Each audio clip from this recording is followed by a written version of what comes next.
we go. Track. Yeah. Turn it up. Turn it up. Turn it up. Lift every voice and sing till earth and heaven ring with the harmonies of liberty. Let our rejoicing rise high as the listening skies. Let it resound loud as the rolling sea. Sing a song full of the faith that the dark past has taught us. Sing a song full of the hope that the present has brought us. Facing the rising sun of our new day begun. Let us march on till victory is won.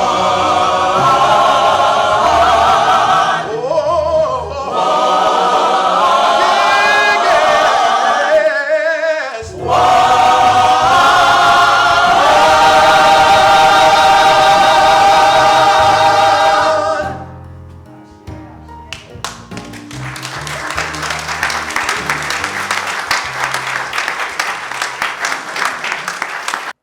Hello, and welcome to the Northwest African American Museum's 2023 Martin Luther King Jr. Day commemoration and the grand reopening of our museum. I'm Lanisha DeBartolabin, President and CEO. As we embark on the grand reopening of NAAM, we are fiercely dedicated to our mission and to the communities we engage. We are delighted to present an exciting and robust array of activities designed to engage, inform, and inspire visitors of all backgrounds from across the entire region. Be sure this year to visit the Northwest African American Museum. A major highlight of our programming is today's special interactive video moderated conversation delivered to us by the acclaimed actor, director, producer, and activist, Jesse Williams. Through his activism and commitment to social and racial justice and equity, Jesse Williams is truly an inspiration to us all. An Academy Award and Tony Award-winning producer, Jesse Williams is the youngest member of the Board of Directors of the Advancement Project, a civil rights think tank and advocacy group. Jesse is also noted for his role as executive producer of the powerful documentary film Stay Woke, the Black Lives Matter movement.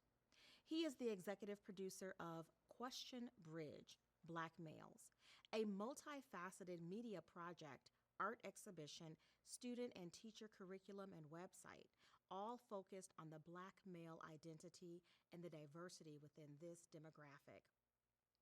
Through his on-screen work, on stage, and through the power of the written and spoken word, Jesse Williams embodies our King Day theme, all here and now, in the enduring words of Dr. King himself. For you see, in 1966, Dr. King said, "No, what we are saying to this nation is that we want all of our rights. We want them here, and we want all of them not next year, not next week, but we want them now, at this hour." Please join me in welcoming Jesse Williams to our virtual stage and into our hearts and minds for what will surely be an uplifting and inspiring message. Good afternoon. So I'm Dr. Callie Slayer. I'm the Education and Engagement Director here at the Northwest African American Museum, and today I have the honor of talking with actor, activist, and producer Jesse Williams. With our theme being all here and now, we invited Jesse Williams to talk with us today because he is someone that uses his platform to bring attention to the fact that the need for racial and social justice continues today. He is the youngest person to join the board of Sankofa.org.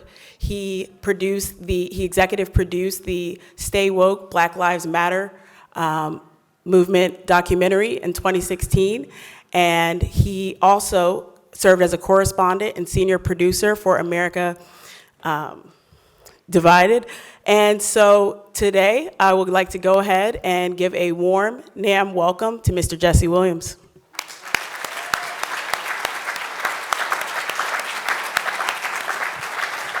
Good afternoon. Can y'all hear me? Jesse, thank you so much for being here with us today. Congratulations on your Tony Award nomination for your role in Take Me Out. We appreciate you joining from New York. Thank you. With our theme being all here and now, we wanted to ask you, what do those words mean to you today, being based off of Dr. King's call for immediate equality in the 1960s? Well, first of all, thank you all for having me. It's a pleasure to be here with you on this day. Here and now, well, it certainly keeps a sense of urgency, which is something that I think that when we think about the legacy of Dr. King, both the real legacy of his work and his presence, and I say real versus the kind of Santa Claus version that is often thrown around, I think that we always must remember his fierce sense of urgency and a revolutionary spirit to get results, to prioritize results, but also to be self-possessed as a people, which is to say not to be simply blow with the winds of our oppression, our particular circumstances at the time, but to lead, be a real example, and with that revolutionary spirit towards getting actual results in our lives, and knowing that there is no time like the present. We want matter in many ways is primary when we're talking about legislation and policy. Absolutely. Thank you. You are a member of the Advancement Project, a next generation civil rights organization. Can you tell us the type of tools that next generation organizations use? Absolutely. Advancement Project is an incredible national organization, actually founded by civil rights attorneys from NAACP Legal Defense Fund. So folks who have absolutely, I call them civil rights, social justice ninjas. I mean, people who have committed their entire existence to moving the arms of change towards justice, towards more equity and equality in our society, running cases up to the Supreme Court around school push-outs, school to prison pipeline, a whole range of topics, both nationally and regionally. And Advancement Project in particular, we focus on going locally to grassroots organizations all over the country and undergirding them with legal support and whatever else they need, so that folks on the ground where they are in their locale, they still lead their movements. This is not a place that swoops in and tries to take charge, but just offers support and a presence and legal expertise and advocacy at the local, regional, and ultimately national level. So it's been a real beacon of hope for me, a great place for me to kind of carry out I always aspired to be a civil rights attorney. I always thought that's what I would be, and I still think there's a possibility that could still happen. So it allows me to carry out that fantastic work, often by proxy, and just be consistently blown away by the level of commitment in the organization. So I'm learning a great deal and surrounded by spectacular people committed to our success. What would you say is the role of social media in activism? Social media plays a critical role. It has played a really valuable, I don't know about critical actually, I'll say incredibly valuable role when you think about, I think about Ferguson. You think about the amount of, instead of depending on so-called popular news organizations for the truth about what's happening on the ground in real time, unfiltered, we were able to have folks, Black folks, working on the ground in Ferguson, for example, to really give us real testify to what is actually happening. So as a real-time source of information, that's critical, because otherwise we're depending on a tradition of letting the police of all people set up a podium and give you their version of what happened, which is, of course, not going to be true by and large when we're dealing with issues of police misconduct. I have found social media, Twitter at that time, as we saw us turning the corner into what became Black Lives Matter, we saw it really a powder keg that was able to be elucidated by us being able to be self-reliant on information directly for ourselves and not have to wait for organizations that don't have any real interest in our freedom to filter back to us what they think is okay for folks to know about our struggle and our actual experiences day to day, which connects directly to Dr. King's work, because I think that it's really critical. I just had an interesting conversation with my young children today about Dr. King, and one of the things that can never be forgotten is his focus on working people, on poor people, on making sure that all work has dignity, on the value of folks being organized and labor being a primary dignified mode of operation in our country. So when we think about folks on the ground, especially low income, poor, Black and brown folks, making sure they have a voice, that they are not voiceless, that they can be heard. So if social media helps with that, then it deserves its credit. And you talked about with social media, playing a part in bringing attention to police brutality. One of the things you did with the Advancement Project is you narrated the video series, How Cops Get Off. Can you tell us about the narrative that you all sought to shift with that docuseries? Absolutely, thank you. Yeah, what was coming up for us over, especially we'll say for these last 5 years, social media, which you rightly raised, is a cycle of, we see a heinous crime, it's essentially televised, we have it on video, we saw some degree of evidence of something that took place, and then it goes behind the curtain into the American legal justice system, and we wait for a result that gets spit out, and it doesn't make sense to the public. We get this cycle every few months of, well, wait, how is that person allowed to be the DA when they're so clearly compromised? Wait, what is a grand jury? Why don't they just go to court? We spend our whole life talking about the American legal justice system, and you go into court and you have due process and you have a hearing. How come these police there's no trials? Why are there no trials? What is an indictment exactly? How come this is? So the same loop. And yes, there needs to be tailored. Yes, there are specifics in each case. But what we thought about at Advancement Project was, what about just a basic literacy guide for how the system does and doesn't work, who it's for, who it serves, what the processes are from the moment of, in this case, police misconduct, or police assault, police murder. From that moment, what happens? What are the rules by and large? Who's affected? How many of those people that are affected are elected officials? How much of that is affected by the police unions, which are not elected officials, but wield an incredible amount of power? Just a rising tide lifts all boats of an understanding, not specific to one particular case, but just if we can increase our comprehension, our understanding of the vocabulary at play, that serves everybody. That serves the community at large, no matter what your intention or expectations are. Because it is a complex, it is confusing, and things are different in Texas than they are in Illinois, than they are in Massachusetts, than they are in Seattle.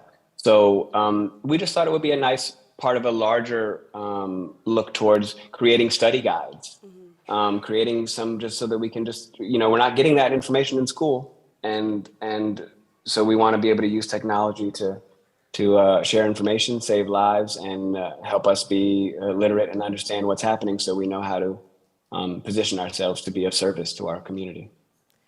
And that's a incredibly powerful docuseries that you all created, and you talked about sharing knowledge and the importance of sharing information, as well as schools. So as the director of education, I want to ask you a question related to that. We're both former history teachers. What changes would you like to see in America's education system? Love that question. As a history nerd, what I would like to see is world history become world history and not white worshiping European history.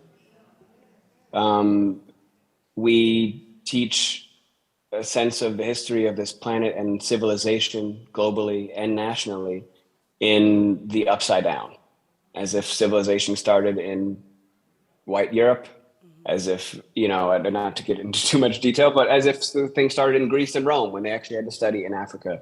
Not to oversimplify, I think that just at a very basic level, if we taught world history, as somebody who, I remember before I started teaching full time, I was a sub in Philadelphia, and I would often just turn my classes into, I taught continental African history as well as American, and I would often just turn free periods or other classes into African history. And just like it changed my life as a young person, I watched fourth grade, sixth grade, eighth grade kids, their entire posture, attention span, presence, self-confidence, dignity shift in a matter of minutes when they get an understanding of the African origin of civilization from the wide array, from the incredible contributions made by people who are their complexion or darker with their natural hair, science, math, irrigation, city planning, architecture, you go down the whole line,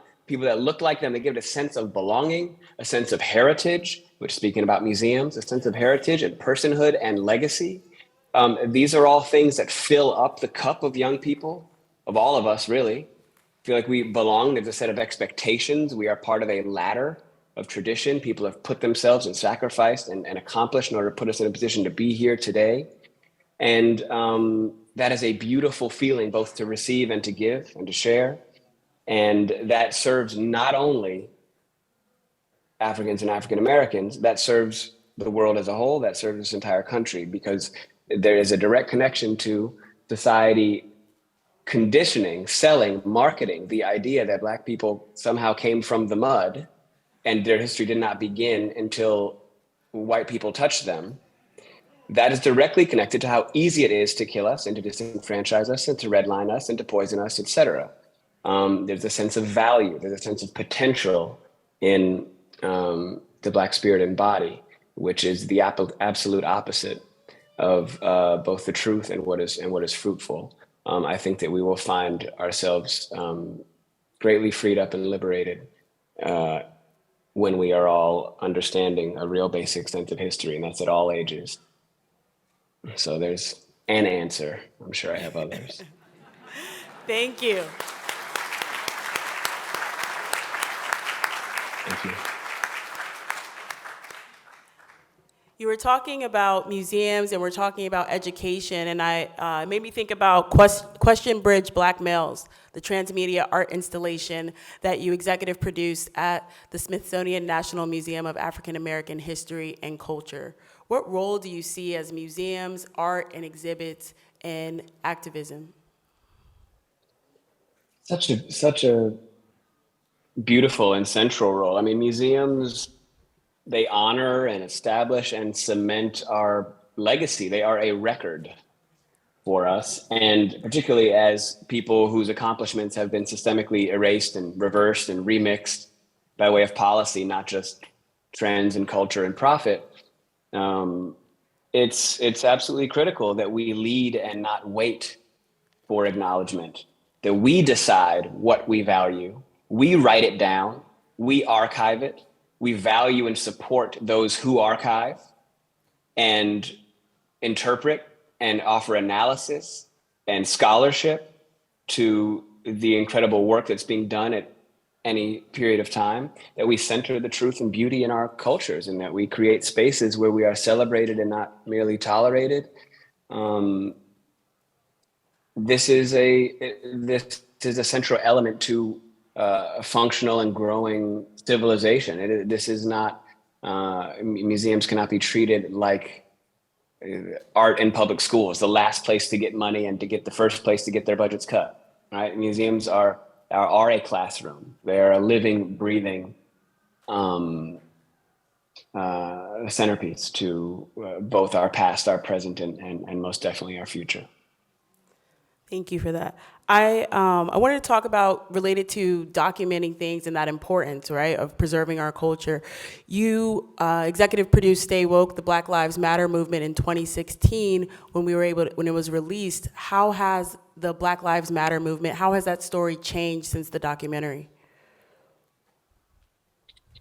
Well, I'll speak about it as a broad movement, right? Not a specific organization or specific individuals, because it really is, it acknowledges a time in our recent history where folks had enough, but also where you had young people who were finding their voices, finding a platform for their voices, a way to organize and continue and rebuild on that tradition, the one that has been consistently attacked and dismantled, tradition of African folks, of Black folks being able to organize and put the collective first. And we had that coming into what was some interesting, beautiful things about this movement, which I consider an extension of a love movement, speaking of Dr. King, our love for ourselves, is that you had this beautiful bounty of leadership from Black, queer, LGBTQ members of our society leading, sacrificing their time, energy, space, selves, families to put their people first. And you also had this pushback against respectability politics. You know, I'm still a whole human being, even if I'm not wearing a suit, or even if I have a tattoo, or even if I have a piercing, or even if I'm a Black woman who has their natural hair, which has been illegal in this country since its advent. So this kind of radical, rebellious energy stormed the gates of what's presented to us in these black and white photographs of the civil rights movement, of the sophisticated way to go ask massa for permission to do something. And I'm talking about the perverted version, not the actual version, right? The way that Dr. King was, 80% disapproval rating, hated in this country when he was alive. Just like Cassius Clay and young Muhammad Ali was. But then when they can't talk anymore, white dominant culture likes to put them up in black and white photos and talk about how lovely they were to get points for their Black friend posthumously, to be perfectly honest. So we had, what I love when I think about the ongoing young Black Lives Matter movement is radical revolutionary energy, willing to learn on the fly because of that sense of urgency that we started this conversation with today. And it's okay for it to be messy. And also a note to, we have seen all the leaders virtually of our movements in modern and contemporary times be murdered in public in a suit. So there was a real mindful decision to kind of have a leaderless movement and not all gather around one person, kind of a headless body that is going to keep the engines, have multiple engines going and growing regionally, nationally, stay connected, stay supportive, stay humble, and put the people first. There's beautiful, beautiful work being done by so many organizations around this country. And I bristle at how quickly people want to critique brand new young organizations when people are figuring it out for themselves, not in a neutral space, not with no help, at constant organized systemic attacks and antagonism against them. I'm incredibly proud of the movement. That's what I think of. Thank you. One of the things that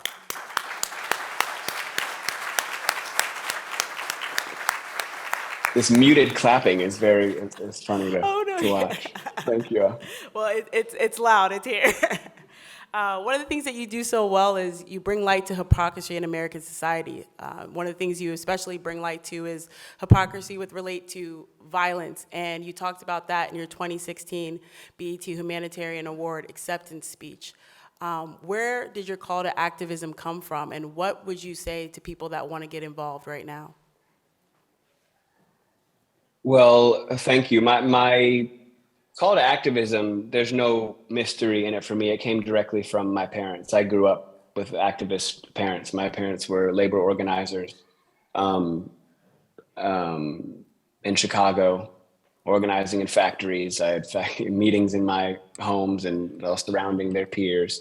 Everything in my home was prioritized about how are you in service to working people, that all work has dignity, that, the collective is always more important than the individual, that capitalism will not save us.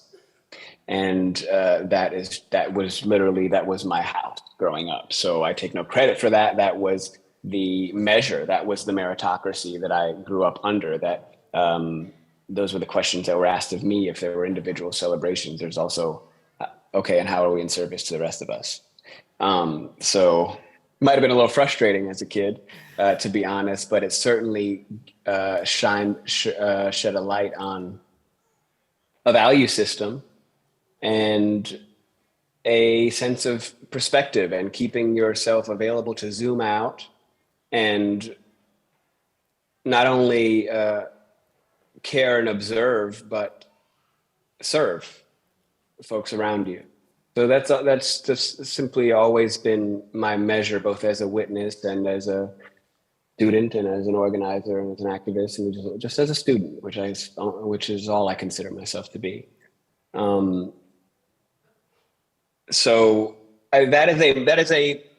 answer your second question, in terms of, I think you asked something about advice I would give or something I would suggest. There really is a worldview shift, and all of this, I guess it's no mistake, ties to the work of Dr. King, because that level of service has everything to do with a perspective and a worldview and an understanding, not only of the traditions and accomplishments and sacrifices we come from, but a resistance to apathy. And, Dr. King talked about freedom and famine. And the idea that in asking for whole citizenship, the citizenship that's advertised, that's waved around, that you sell all over the world as a beacon of American values, so-called of Christian values, ironically enough,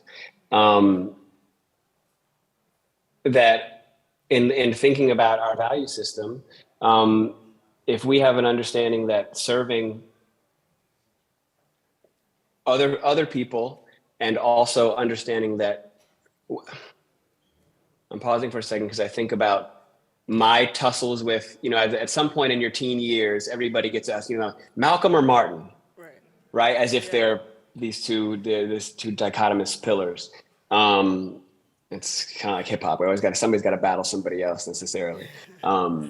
But what Dr. King was doing, and I learned a lot about this. I had the privilege to play, just a little side note here, I had the privilege to portray Reverend James Lawson, and spend time with him actually in Los Angeles. Reverend James Lawson was a mentor, friend, and confidant of Dr. King's, and taught him a lot about and worked a lot with him around Satyagraha, love force, the teachings of Gandhi, nonviolence, nonviolent revolution, nonviolent action.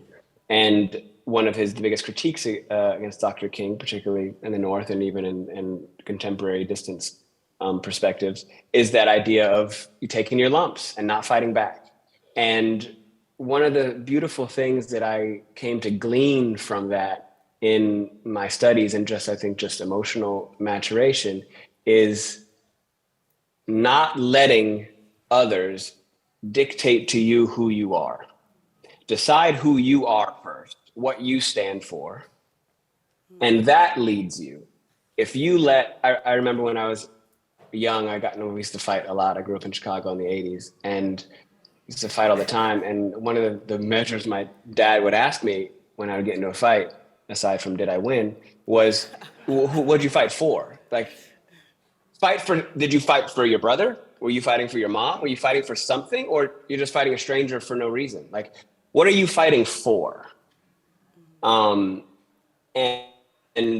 so you're still the center of your actions. You decide if you throw a punch. You decide if you go in here. Don't let others dictate how furious you get, be able to get you all riled up and get you sent to prison. We are physically grossly outnumbered in this country.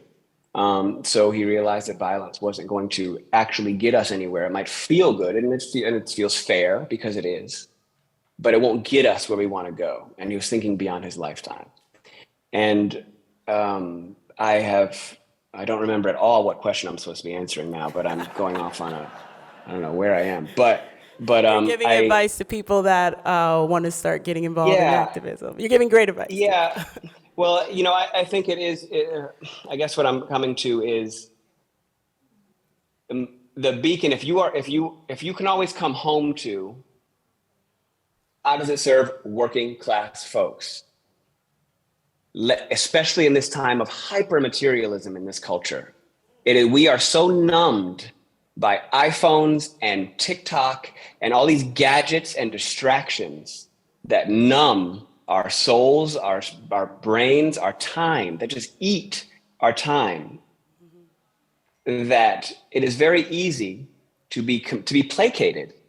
That, oh, I'm good, I got mine. We kind of all have cool jackets and we all have TikTok and we all have stuff. So I'm not exposed. It distances you from the suffering of your people, from the needs of your people, from what's happening on your school board, what's happening in the elections for your local sheriff's office, et cetera. That level of exposure can really remove you. So if you can study our history and always be asking yourself as your default question, how does it serve folks who make under $50,000 a year? How does it serve the vast majority of the engine that drives this country, which is working people, which are by and large going to be the most disenfranchised and exploited people we live amongst? That every religion is centered around somebody who was in service to people, and without a promise of reward. And this culture is so driven around promises of reward. How many follow, how many click, what kind of responses you get. So it is a life's work. It's not a season, but it is almost the oldest, form of consciousness, which is, measuring your actions by goodness and not by reward. So there's a lot of ways to skin that cat, a lot of ways to do that. But keeping you can't pour from an empty cup. You can't start a relationship if you don't know yourself. So you really have to do the inner work to be solid enough to enter the battlefield. I'd certainly prioritize that.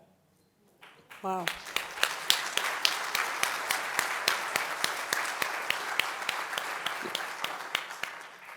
Jesse, you mentioned your dad, you mentioned your family and how such a vital role they played in you becoming the person that you are today. One of the mantras that you've shared that your dad said to you growing up was, if you don't know, find out. And, and the importance of being curious and asking questions. So I want to now turn it over to our audience here and allow them that opportunity to ask some questions to Jesse here. If you don't know, let's find out. So anyone have any questions here for Mr. Jesse Williams? And again, thank you so much for your time and being here today. It's a pleasure. Check 1, 2. Okay, can we get a mic over to the gentleman right there?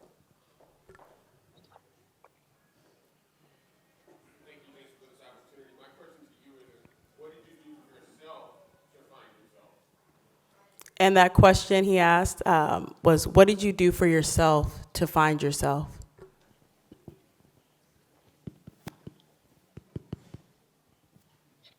I'm thinking about at different stages in my life because it's an ongoing process and pursuit. The first thing that popped into my head was there's two things. My first thought was therapy. So that's skipping my younger life, and that's kind of more of an adult part of my adult life. But there was a period of time I've always been kind of an accommodator, so to speak. I take care of others. I service to others before myself, and that sounds cool and valiant and all those things, but it doesn't leave much left. And one of the things I did at a certain point was just kind of check in with myself and see if the life I was living was mine or if it was just a bunch of slices of service and relationships and dynamics and expectations and guilt and down that line. So personally, yeah, I had a moment of kind of asking myself, how do I want my days to go? Like, what do I want my life to be? And really being positive, giving myself, and without exaggeration, pep talks, like gassing myself up and knowing that I can speak things into existence, and that I'm guided, and having faith in that, but actionable faith, doing. And so there's those kind of personal levers of getting through a day, week, month, or year, and surrounding myself with people that I can be creative with, that I can work with, not for a result, not for money, but that when we're talking, we are building. In college, I chilled and smoked blunts and played video games and kicked it and rested and just grew and sat. But at a certain point in your life, you have to be moving the ball down the field. And again, that's not about necessarily money, but that's about building something, building ideas, being stimulated, being creative. Your group, your friends, the people you spend your time with are a reflection of you. They're an extension of you. They're representing you and you represent them, and they represent where you're going to be in the next 2 to 5 years. So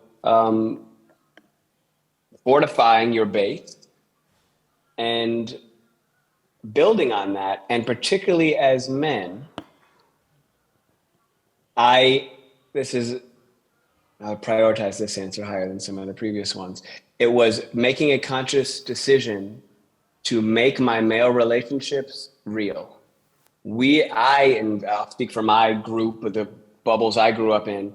So we were so good at spending time together without actually knowing anything about each other, kicking it, talking about sports and music and girls and this and that, but not being honest about what we're ragingly insecure about, not being honest about our side of the fight that we got into with our girlfriend, not being honest about our frustrations with our parents or insecurity about my relationship with my dad or whatever those things were that really make us and force us to, as the struggle for understanding what masculinity really is and isn't, and how it's defined and how confusing that is and how destructive that can be. Really deciding to be honest and vulnerable and be kind of the first person willing to be the first person on the dance floor in conversation, which is to say, be honest that like, I didn't have that right. I was wrong. I'm really unsure about that. I really am not maybe confident in this situation, or I don't actually know what that word means. That was a simple act actually that really has, I think, been a through line in my life. My father made it very clear early on, and he would test me with this. If you hear a word you don't know, you either ask what it means or write it down and go look it up before the end of the day. Don't let people talk circles around you. You both speak English. You can't be black and ignorant. Pick one. And that, both literally that action, that actionable behavior, but also that mindset of every day and moment is an opportunity to learn, and it doesn't cost extra. I would say to my students in school, y'all are going to be here, to my high school students, y'all are going to be here for 6 hours a day anyway. You're in my class anyway. You're here for 45 minutes. So you might as well get an A. You might as well pay attention to get an A. And now if you could skip the class, or you could sit and talk crap with your homies and it didn't cost you anything, I get it, do that. That makes sense. But you're not saving yourself anything. It doesn't cost extra to become more informed and to absorb what's around you. You are a sponge whether you utilize the moisture around you or not.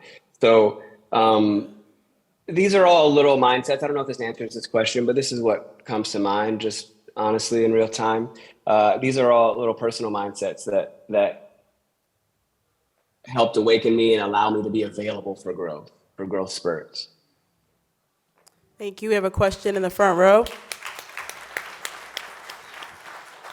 Yes, my question is, how do you think Coretta Scott King would see things today and include the Black Lives Matter movement?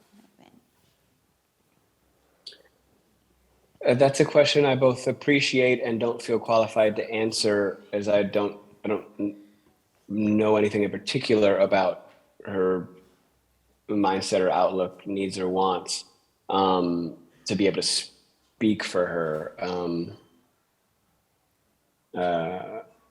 But I certainly have them as a family in mind when I talked about Black Lives Matter and this generation of movement work being both a response, a complement, and rebellion, a rebellious extension of Coretta Scott King and Martin Luther King Jr.'s movement. Thank you. Right over there. Greetings and good day. Thank you. I'm Tana Yasu, born and raised in Seattle. My question is, I'm thinking about the 13th Amendment and that simple word, accept, making it a fact that slavery does still exist in the United States, and that the United States is making billions of dollars off of literally slave labor due to the prison industrial complex. Also, with that in mind, and that what we want is reparations, do you think that since slavery still exists in America, is this why there's a problem with them, working out this reparations issue, because slavery isn't really over?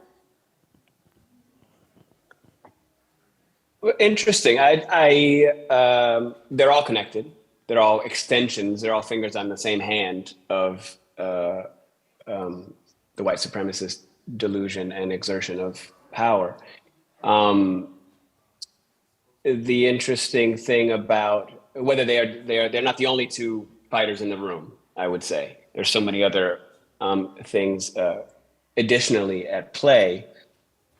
There is certainly a great benefit, obviously. 13th, Ava DuVernay's documentary does an excellent job. I'm sure most of you have seen it, of really helping folks metabolize the impact and interests behind the 13th Amendment.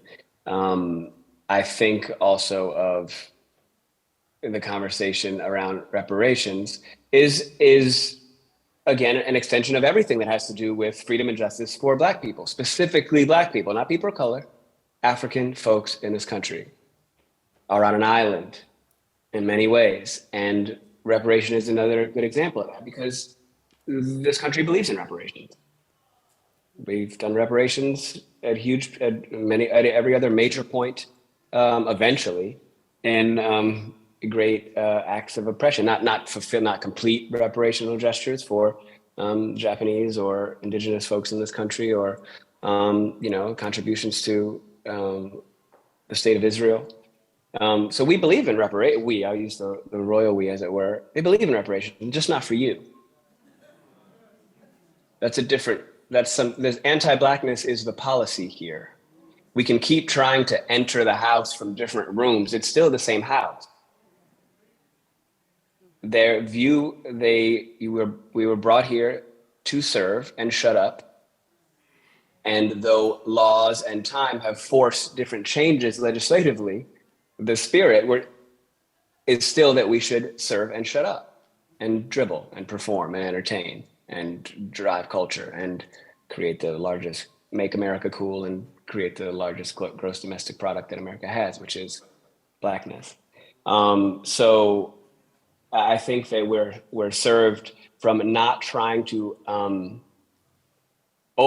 expect a particularly rational or reasonable argument for why Black folks somehow wouldn't deserve the thing that everybody deserves, and you're on record demonstrating that they deserve. It's silly. It's not a serious argument. You're just anti-Black. And the idea of Black folks actually standing on their own too, with any of the help, that obviously, again, Dr. King talked very directly about our path post-slavery, given nothing, while white Americans were millions of acres of land were given away and subsidized for folks to develop an economic base in this country for folks. That's not about American values. That's about white power and a deep fear of having to look eye to eye with Black people. As Toni Morrison said, or I'll paraphrase and mangle it probably, but if what are you without racism? If you have to stand on our neck to be tall, then you're not tall. So without getting too far afield, I think that the great fear of having to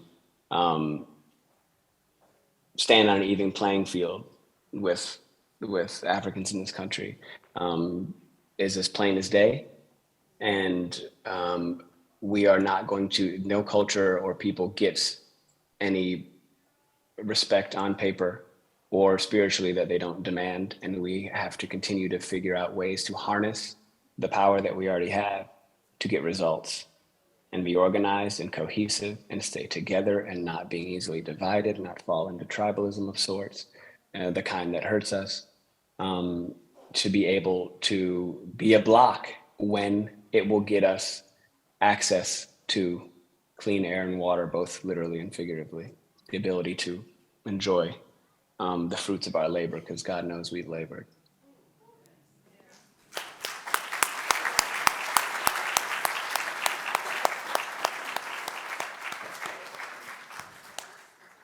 Jesse, thank you so much for talking with us today, for calling about the power of our voice and standing up. We appreciate you, and I want to give a warm final round of applause for Mr. Jesse Williams on behalf of all of us here at NAAM. I hope you can hear this one, maybe. Thank you all so much. Thank you for being here. Thank you for honoring this day and spending time together. I so appreciate you. Thank you, internationally acclaimed actor and activist Jesse Williams. We thank Jesse for that riveting conversation with our community. After today's insightful talk with Jesse Williams, we are ready for the work ahead. And as we close, we thank today's sponsors, Boeing, Union Bank, and the City of Seattle Office of Arts and Culture for their support. We thank NAAM's phenomenal staff, board, volunteers, and supporters. Our aim here at the Northwest African American Museum is to use Black heritage to cultivate healing and hope. Follow us on social media. Join us as a supporter, as a volunteer, as a member, as we advance justice and equity, cultivate educational empowerment, and center and celebrate the Black arts. We uplift Black lives, Black brilliance, Black excellence, and Black wellness 365 days a year. And on this day, on this grand reopening day, on this Dr. Martin Luther King Jr. Day, we believe in Dr. King's commitment to hope. And now, for a closing King Day musical selection, our museum's African American Cultural Ensemble.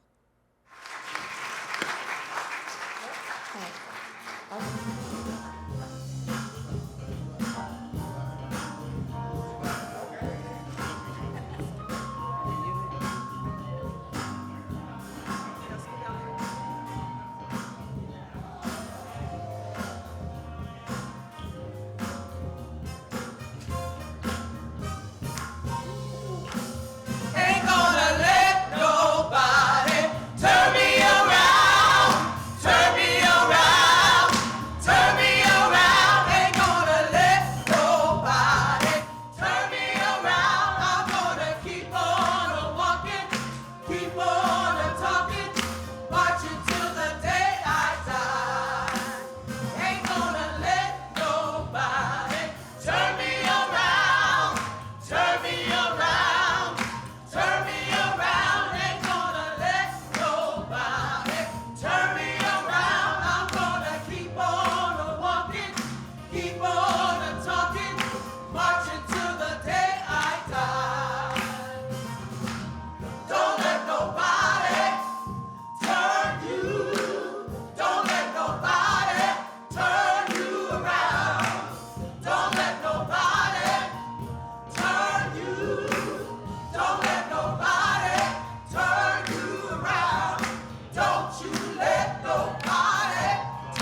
segregation.